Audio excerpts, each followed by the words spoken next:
नमस्कार दोस्तों, welcome you all again to our channel and to the most comprehensive and to the point analysis of a very important and crucial topic with regard to the world history.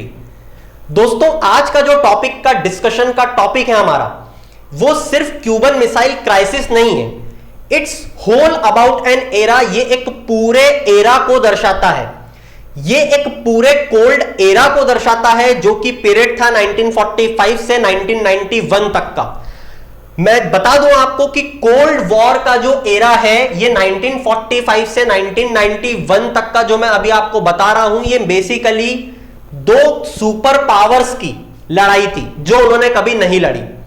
मैं अगर इस era के बारे में और बात करूं तो it's basically about two super powers, two ideologies, two types of economic systems which two countries are trying to impose on the world over. मतलब कि मैं आपको उस एरा के बारे में आज बताने चाहता हूं जहां पे दो बड़े बड़े सुपर पावर्स आपस में लड़ रहे थे, दो बड़ी बड़ी सुपर पावर्स, दो बड़ी बड़ी आइडियोलॉजीज, दो बड़े बड़े इकोनॉमिक सिस्टम्स, एक तरफ कैपिटलिज्म यूएस का, एक तरफ यूएसएसआर का कम्युनिज्म, ये दोनों आपस में लड़ रहे थे। पूरी वर्ल्ड ओवर अलग अलग कंट्रीज में इसको थोपने की कोशिश कर रहे थे। मैं आज आपको जिस एरा में बात करने वाला हूं आपके साथ, it's all about and to sum up in one line, it's to the brink and back. To the brink का मतलब पूरा विश्व एक खत्म होने की कगार पे पहुंच गया था, टू द ब्रिंक, और वापस से वहां से वापस आ जाना, to the brink and back. It's just about what India has faced at the time of balance of payment crisis 1991। मैं उम्मीद करता हूं आपको 1991 बैलेंस ऑफ पेमेंट क्राइसिस पता होगा, जब हम ब्रिंक पूरे खत्म होने की कगार पे थे और वापस से स्टेबलाइज हो गए। ये वही पीरियड है when people have predicted that world war 3 will going to happen and will surely happen. तो बात करेंगे इस पूरे मुद्दे पे, इस पूरे एरा पे, पूरे क्यूबन मिसाइल क्राइसिस पे, ये क्यों हुए, कौन सी कंट्रीज इन्वॉल्व थी, ये चीज कैसे चली। मगर इसको बताने के पहले हमको देखना पड़ेगी इसकी कुछ हिस्ट्री। तो चलिए शुरू करते हैं, बात करते हैं सेकेंड वर्ल्ड वॉर से। सेकेंड वर्ल्ड वॉर में कुछ होती हैं अलाइड पावर, कुछ होती हैं एक्सिस पावर। अलाइड पावर्स में आती हैं आपकी यूएस, यूएसएसआर। ये वही दो सुपर पावर है जिसके बारे में हम इसके बाद पूरा इलेबोरेट डिस्कशन देखेंगे। अलाइड पावर्स, अलाइड फोर्सेस में आती हैं US, USSR, Britain, France.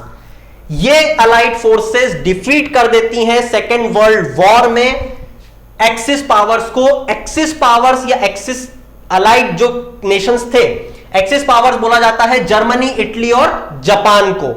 Germany, Italy, Japan हार जाते हैं सेकेंड वर्ल्ड वॉर में, अलाइड पावर्स इनको हरा देती हैं। फाइनली दो सुपर पावर और दो इकोनॉमिक सिस्टम आपके सामने निकल के आते हैं। ये दो सुपर पावर्स होती हैं यूएस और यूएसएसआर। इनकी दो तरीके की अलग अलग आइडियोलॉजी या इनके दो तरीके के अलग अलग इकोनॉमिक सिस्टम्स हमारे सामने निकल के आते हैं। यूएस बोलता है कैपिटलिज्म अपनाओ, यूएसएसआर बोलता है कम्युनिज्म अपनाओ। सारे देश कंफ्यूजन में कि अब किसको अपनाया जाए। तो हम देखेंगे दोस्तों, यहां से जो है वो कोल्ड वॉर एरा की शुरुआत होती है after second world war till the disintegration of the USSR. ठीक है, जिसको आप सोवियत यूनियन, सोवियत संघ के नाम से जानते हो। यह संघ बिखर जाता है, डिसइंटीग्रेट हो जाता है, टूट जाता है इन 1991। और सेकेंड वर्ल्ड वॉर से 1945 से जब तक वो नहीं टूटता या जब तक वो टूटता है, उस एरा को बोला जाता है कोल्ड वॉर एरा। क्योंकि ये कोल्ड वॉर एरा इसलिए बोला जाता है, इसको आप इस तरीके से समझ सकते हो जैसे you are waging a war with some of your family member. आप एक परिवार में रहते हो और किसी से झगड़ा कर रहे हो, आप उनसे हाथापाई नहीं करते हो, but then also you are doing war. ठीक है, अब आप समझ रहे हो, आप डायरेक्ट कन्फ्रंटेशन नहीं करते हो, मगर आप वो हर चीज करने की कोशिश करते हो जिससे कि उसका नुकसान हो पाए। हालांकि ये थोड़ा सा गलत एग्जांपल हो गया है, हम फैमिली मेंबर्स के अगेंस्ट कभी भी गलत एक्शन नहीं लेते, मगर जस्ट समझाने के लिए। ठीक है, तो दोस्त, कोल्ड वॉर एरा इस तरीके से चालू होता है। दो सुपर पावर्स निकल के आती हैं, यूएस और यूएसएसआर। कभी भी ध्यान रखना, किसी भी जगह, मैं सिर्फ वर्ल्ड पॉलिटिक्स की बात नहीं कर रहा, मैं सिर्फ वर्ल्ड एरेना की बात नहीं कर रहा, मैं किसी दो कंट्री की बात नहीं कर रहा, कहीं पे भी जो डोमिनेंस होता है वो हमेशा हर कंपनी या हर व्यक्ति चाहता है कि सिर्फ एक का हो और वो हो मेरा। भले ही वो टेलीकॉम सेक्टर में आज जियो या फेसबुक या व्हाट्सएप या टिकटॉक या कोई भी दूसरे ऐप, हर ऐप चाहता है कि मेरा ऐप या मेरी कंपनी पूरे मार्केट को डोमिनेंस करे, ठीक है। तो दोस्तों ये भी वही एरा था, कोल्ड वॉर का एरा चालू होता है, यूएसएसआर दोनों फाइट करते हैं, दोनों अपनी आइडियोलॉजी, दोनों अपने इकोनॉमिक सिस्टम को बताते हैं कि ये बेहतर है। मैं उम्मीद करता हूं कि आपको कैपिटलिज्म और कम्युनिज्म के बीच में डिफरेंस पता होगा। अगर नहीं तो आप हमारा इंडिविजुअल वीडियो विजिट कर सकते हैं, in which we have not only talked about the capitalism and communism but also about the socialism। हमने बात करी है वहां पे मिक्स्ड इकोनॉमी, सब बात करी है। अगर आप वो वीडियो देख लेंगे तो you will be benefited, I am assuring you. तो वापस लेके आता हूं आपको, हमने कहां से पढ़ना शुरू किया था। हम देखने वाले हैं क्यूबन मिसाइल क्राइसिस क्यों होता है। हमने शुरू करा सेकेंड वर्ल्ड वॉर हिस्ट्री से। हम एक ऐसे एरा के बारे में बात कर रहे हैं जब लोगों ने प्रेडिक्ट कर लिया था वर्ल्ड वॉर 3 होने वाली है। To the brink and back, allied powers axis power को कैसे हरा देती हैं। सेकेंड वर्ल्ड वॉर के बाद में 2 super power, 2 economic power picture में आती हैं। यहां तक हम आ चुके हैं। अब होता क्या है कि यूएस और यूएसएसआर दोनों अपने इकोनॉमिक सिस्टम्स पूरी कंट्रीज पे थोपने के लिए तैयार बैठे हैं। यूएस बोलता है कैपिटलिज्म अपनाओ, यूएसएसआर बोलता है कम्युनिज्म अपनाओ। हम क्या अपनाएं? इसके साथ एक चीज और अगर ऐड कर दूं तो बहुत बेहतर तरीके से आप सब समझ जाओगे। ये वही एरा है जब हमने हमारे ब्रेटन वुड कॉन्फ्रेंस की बात करी थी, जब हमने हमारे वर्ल्ड बैंक, जो कि international bank for reconstruction and development से निकला है, इंटरनेशनल मॉनेटरी फंड और इंटरनेशनल ट्रेड ऑर्गेनाइजेशन जो कभी पिक्चर में नहीं आ पाई, हमने उस पर बात करी थी। जब मैंने आपको ये बताया था कि ये एरा कैसा है, मैं उम्मीद करता हूं आपको तीनों इंस्टीट्यूशंस के बारे में बहुत अच्छे से पता होगा। अगर नहीं तो अगेन इंडिविजुअल वीडियो देख सकते हैं। दोस्तों ये वो एरा है जब जिन अलाइड कंट्रीज, यूएस, यूएसएसआर, जिन लोगों ने नुकसान पहुंचाया, जिन कंट्रीज को तबाह कर दिया, इन्हीं लोगों ने मिलकर कुछ इंटरनेशनल इंस्टीट्यूशंस को जन्म दिया। अब ये इंटरनेशनल इंस्टीट्यूशंस जो है ये मेनली लेड किए जाते हैं यूएस के द्वारा। इसको जब मैंने आपको बताया था कि आईएमएफ और आईबीआरडी जो बने, इसमें किसके कारण ये बने, ये किसने इनिशिएशन लिया था, यूएस, ठीक है। तो यहां पे ये इंस्टीट्यूशंस निकल के आते हैं। अब इन इंस्टीट्यूशंस के ही थ्रू यूएस जो है वो अपनी कैपिटलिज्म की पॉलिसी जो है वो सुपर इंपोज करने की कोशिश करता है अलग अलग कंट्रीज पे, उनको लोन देके, उनको सलाह देके और बहुत अलग अलग तरीके से इन इंस्टीट्यूशंस का यूज करके। तो दोस्तों इस तरीके से होता है कैपिटलिज्म। जैसे मैंने एग्जांपल के तौर पे यहां पे बताया है, 1947 में यूएस ट्रूमैन्स डॉक्ट्राइन करके एक चीज निकालता है, बेसिकली एक पॉलिसी, मार्शल प्लान, प्रेसिडेंट के नाम पे है बेसिकली ये सब। मार्शल प्लान 1952 में निकालता है यूएस, अगेन एक पॉलिसी जिसके थ्रू की कैपिटलिज्म को पूरे वर्ल्ड ओवर में फैलाया जा सके। अब दोस्तों वर्ल्ड ओवर में कैपिटलिज्म फैलाया जा सके, या आप इसको यूं समझ लो कि टू कंटेन कम्युनिज्म, कम्युनिज्म से कंट्रीज को बचाने के लिए यूएस इस तरीके की पॉलिसीज को लेके आता था। चलिए ठीक है। अब कम्युनिज्म या यूएसएसआर भी कोई छोटी मोटी चीज तो थी नहीं, पूरा एक संघ था, यह भी कोशिश करता था। तो बेसिकली हुआ कुछ यूं कि कुछ कंट्रीज ईस्टर्न ब्लॉक की शिफ्ट हो जाती है कम्युनिज्म पे, वेस्टर्न ब्लॉक की शिफ्ट हो जाती है कैपिटलिज्म पे। तो चलिए ये हो गई चीज। अब क्या होता है कि कुछ कंट्रीज जो होती हैं, जैसे इंडिया, हमने अपनाया नॉन अलाइन मूवमेंट। दोस्तों नॉन अलाइन मूवमेंट ये होता है कि ना हम यूएस के साथ रहेंगे ना हम यूएसएसआर के साथ रहेंगे।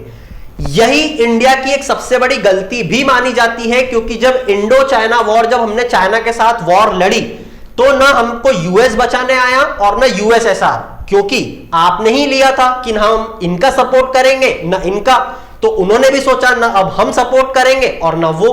तो ये एक गलती भी मानी जाती है। मगर हमने नॉन अलाइन मूवमेंट इसलिए सपोर्ट किया था because we don't want to indulge in any kind of war. We only want the economic development for our people to do social welfare for them. हम चाहते थे एक न्यू इंटरनेशनल इकोनॉमिक ऑर्डर जो है वो निकल के सामने आए। हम किसी भी तरीके की वॉर वेज करने के लायक भी नहीं थे और करना भी नहीं चाहते थे। तो चलिए ये बात हो गई इंडिया की कि हम उस टाइम क्या रखते थे। मगर कोल्ड वॉर एरा तो चल रहा था, दो सुपर पावर्स आपस में लड़ रही हैं। अब क्या हुआ कि 1947 में जब ये चीजें चलना चालू हुई तो एक कंट्री जो है वो एक और सीन में आने वाली है, वो है क्यूबा। अब क्यूबा जो है वो यूएस की नेबरिंग स्टेट है। यूएस के बहुत करीब है।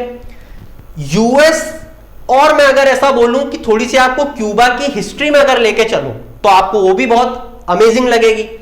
क्यूबा जो है ये पहले कॉलोनी हुआ करती थी स्पेन की। इस स्पेन ने क्या करा, जब क्यूबा को आजादी दी तो क्योंकि क्यूबा खुद से खड़े रहने लायक तो देश था नहीं, ठीक है, बहुत गरीब था, तो क्या हुआ, इन्होंने हैंड ओवर कर दिया क्यूबा को यूएस को कि आप इसको संभाल लो कुछ टाइम तक। जब उन्होंने यूएस को हैंड ओवर करा, ठीक है, तो इससे दो चीजें हो गई। यूएस को ही क्यों करा, क्योंकि यूएस उसका नेबरिंग स्टेट था, और यूएस जैसी बड़ी ताकत अगर आपने उसको कोई चीज हैंड ओवर कर दी तो क्या वो अपने हाथ से कभी वो चीज जाने देगा? बिल्कुल भी नहीं। वही हुआ, वहां पे लोगों ने प्रोटेस्ट करना चालू कर दिया, यूएस के अगेंस्ट पॉलिसीज आने लगी, लोगों का विद्रोह बढ़ा। फाइनली क्या होता है कि क्यूबा को पूरी तरीके से आजादी मिलती है और वहां जन्म होता है एक महानायक का, जिसका नाम है फिडेल कैस्ट्रो। बहुत ही अमेजिंग आदमी है फिडेल कैस्ट्रो। आते हैं, फिडेल कैस्ट्रो पावर में आ जाते हैं 1959 में। 1959 में फिडेल कैस्ट्रो जब पावर में आते हैं, 1959 से 1960 तक इनकी कोई भी जो पॉलिसी बोल लो या आइडियोलॉजी बोल लो, कोई भी इनकी पॉलिसी, कोई भी आइडियोलॉजी नहीं रहती है कि बेसिकली ये कम्युनिज्म अपनाने वाले हैं या कैपिटलिज्म अपनाने वाले हैं। तो यूएस भी बोलता है ठीक है, वेट एंड वॉच की पॉलिसी अपनाता है यूएस कि हम इनको समझते हैं कि किस तरीके की पॉलिसी अपनाएंगे, फिर एक्शन लेंगे हम। उसके बाद क्या होता है कि फिडेल कैस्ट्रो के जो रंग है वो यूएस को दिखने लग जाते हैं। फिडेल कैस्ट्रो की कुछ ऐसी रेडिकल पॉलिसीज, और अगर मैं रेडिकल पॉलिसी को और अच्छे शब्दों में बताऊं तो एंटी यूएस पॉलिसी जो है वो सामने आने लगती हैं। और फाइनली क्या होता है कि उस टाइम के जो यूएस प्रेसिडेंट होते हैं आइजनहोवर, उनको समझ में आ जाता है कि फिडेल कैस्ट्रो अपने बस का आदमी नहीं है, इसको हटाना पड़ेगा, किसी दूसरी पपेट गवर्नमेंट या पपेट व्यक्ति को बैठाना पड़ेगा जो हमारे तरीके से काम करे, तो इसको तो हटाना पड़ेगा। मगर फिडेल कैस्ट्रो जैसा मैंने आपको बताया महानायक क्यूबा के, इतना आसान भी नहीं था। मगर ईजनहोवर क्योंकि यूएस के प्रेसिडेंट है तो इतना कठिन भी नहीं था। ईजनहोवर ने बेसिकली क्या करा, एक कंटिंजेंसी प्लान बनाया। कंटिंजेंसी प्लान, जिस प्लान से ओवरथ्रो कर सके फिडेल कैस्ट्रो को, ठीक है। इसमें बेसिकली इन्होंने क्या करा, इन्होंने वहां के क्यूबा के ही कुछ ऐसे ग्रुप्स को सपोर्ट करना चालू किया जो डेमोक्रेसी या कैपिटलिज्म को सपोर्ट करते थे। जब उनको उन्होंने सपोर्ट करना चालू किया, इसी के साथ साथ उन्होंने एक Bay of Pigs invasion plan बनाया 1961 में। Bay of invasion plan 1961 basically overthrow करने के लिए था फिडेल कैस्ट्रो को। मगर एक बुरी बात, या मैं बोलूं इस क्यूबन क्राइसिस का, क्यूबन मिसाइल क्राइसिस का इनिशिएशन वो होता है यहां से, क्योंकि ये जो पे ऑफ पिग्स इन्वेजन है यूएस के द्वारा जो किया गया था 1961 में टू ओवरथ्रो फिडेल कैस्ट्रो, ये हो जाता है फेल। अब ये फेल हो जाता है, मगर वहां सोवियत यूनियन तो बैठा है। सोवियत यूनियन का क्या इंटरेस्ट था क्यूबा में, अब आपको यह जानना पड़ेगा। मैंने आपको पूरी क्यूबा की चीज बताई, मगर एक चीज नहीं बताई कि क्यूबा जो है, जिस टाइम पे फिडेल कैस्ट्रो रेडिकल पॉलिसीज ला रहा था, वो शिफ्ट हो गया था कम्युनिज्म की तरफ। तो बेसिकली अब क्यूबा में था कम्युनिज्म, जिसको कि ओवरथ्रो करके कैपिटलिज्म लाने की तैयारी कर रहा था कौन? यूएस। तो क्या यूएसएसआर जो कि कम्युनिज्म फैलाना चाह रहा था, कोई ऐसी कंट्री को कैपिटलिज्म की तरफ मूव करने देता जो ऑलरेडी कम्युनिज्म पे वर्क कर रही थी आइडियोलॉजी पे? बिल्कुल भी नहीं। एग्जैक्टली वही हुआ। फिर क्या हुआ, फिडेल कैस्ट्रो को समझ में आया कि यूएस से अगर लड़ना है तो I have to take support of the USSR. तो Fidel Castro turn towards the USSR for the help, and obviously Soviet Union help Fidel Castro. Soviet Union ने न्यूक्लियर वेपन्स जो हैं वो प्रोवाइड कर दिए फिडेल कैस्ट्रो को। ठीक है दोस्त, क्या प्रोवाइड कर दिए? Nuclear weapon.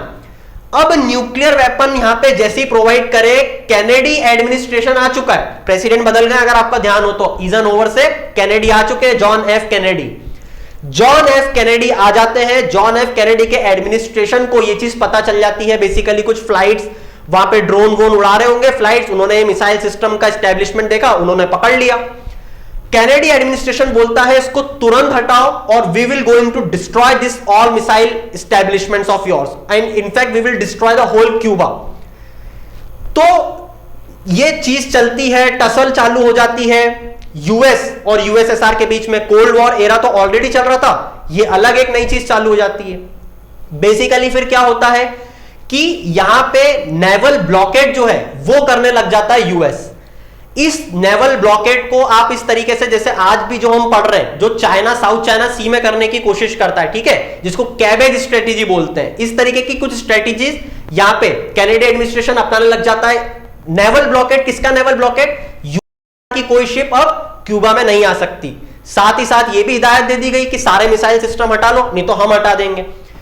अब यहां पे प्रॉब्लम क्या थी कि यहां पे जब ये पता चला तो फाइनली यहां पे जब नेवल ब्लॉकेड हुआ तो आगे चल के 1962 में अक्टूबर का महीना था, 8 से 10 दिन तक ये वार्तालाप चली यूएस और यूएसएसआर के बीच में, और फाइनली दोनों कंट्रीज राजी हो गई और वर्ल्ड वॉर 3 जो है वो नहीं हुई। और इसी को बोलते हैं क्यूबन मिसाइल क्राइसिस, क्योंकि यहां पे जो मिसाइल्स है, ठीक है, यहां पे क्यूबा में जो क्राइसिस है वो किससे आया? मिसाइल प्लेस कर दी गई थी, किसके द्वारा? यूएसएसआर। पता किसको चल गया? यूएस। तो बेसिकली ये था क्यूबन मिसाइल क्राइसिस की एक होल स्टोरी। अब दोस्तों बात यह है कि आपने अगर इसमें एक चीज नोटिस करी, यहां पे बात चल रही है सेकेंड वर्ल्ड वॉर के उस एरा की जहां पे दोनों ही कंट्री यूएस और यूएसएसआर न्यूक्लियर वेपन स्टेट बन चुकी थी। न्यूक्लियर वेपन स्टेट का यह मतलब होता है कि पिक्चर में या सीन में आ जाता है थ्योरी ऑफ डिटरेंस। अब ये थ्योरी ऑफ डिटरेंस क्या होता है? थ्योरी ऑफ डिटरेंस बेसिकली एक ऐसी चीज होती है, अगर मैं आपको बताऊं, जैसे मान लो ए और बी दो कंट्री हैं, ए अगर बी पे हमला करती है, ठीक है, मान लो इसके पास न्यूक्लियर वेपन है और बी के पास, बी न्यूक्लियर वेपन है, न्यूक्लियर वेपन नहीं है, मगर बी के पास इतनी ताकत है कि वो ए का इतना नुकसान कर दे कि कोई भी जंग में कौन जीता है इसको बता पाना मुश्किल हो जाए। वापस से समझाता हूं। मान लो ए जो है वो बी की तरफ वॉर वेज कर देता है कि हम आपको मारने आ रहे हैं, मगर बी के पास भी इतनी ताकत है कि दोस्त हमको तो मार लो मगर तुमको भी इस लायक नहीं छोड़ेंगे कि तुम जिंदा रह लो, ठीक है, भले मरोगे नहीं मगर जिंदा भी नहीं रह पाओगे। जो बीच की कंडीशन होती है ना, इस चीज को बोलते हैं थ्योरी ऑफ डिटरेंस। और इसी थ्योरी ऑफ डिटरेंस के कारण ये दोनों देश यूएस और यूएसएसआर जो है ये न्यूक्लियर वेपन की तरफ नहीं गए, कोई भी डायरेक्ट वॉर वेज करने की तरफ नहीं गए। हालांकि कुछ छुटपुट घटनाएं, कुछ छुटपुट लड़ाइयां जो भी इनके सपोर्टर्स कंट्रीज थी उनके द्वारा की गई। इसी के साथ साथ यूएसएसआर के द्वारा भी, जब यूएस ने क्लेम करा कि आपने क्यूबा में कैसे मिसाइल रख दी, तो यूएसएसआर ने भी क्लेम करा कि टर्की में आपने कैसे मिसाइल रख दी, तो उस जरिए हमने यहां पे ऐसा करा। तो इस तरीके से बेसिकली क्या था दोस्तों कि यहां पे जो है क्यूबन मिसाइल क्राइसिस आता है और फाइनली इसका इस तरीके से एंड होता है। मैं उम्मीद करता हूं आपको लेक्चर अच्छा लगा होगा, आपने बहुत सी चीजें यहां पे समझी होंगी, आपको बहुत सी यहां पे इंसाइट मिली होगी कि कैसे एक वर्ल्ड पॉलिटिकल लेवल पे, वर्ल्ड एरेना पे, इंटरनेशनल एरेना पे जो डिप्लोमेटिक पावर्स है वो वर्क करती हैं, कैसे एक कंट्री दूसरे कंट्री के अगेंस्ट डिप्लोमेटिकली वेज वॉर कर सकती है और वेज वॉर नहीं कर सकती है और कैसे बाहर आ सकती है। तो मैं उम्मीद करता हूं लेक्चर अच्छा लगा होगा। अगर हाँ, चैनल को सब्सक्राइब कर सकते हैं, वीडियो को लाइक कर सकते हैं, also you can share with your friend so that you can have a fruitful discussion on this topic. In the end, keep shining, have a good day, thank you for hearing us.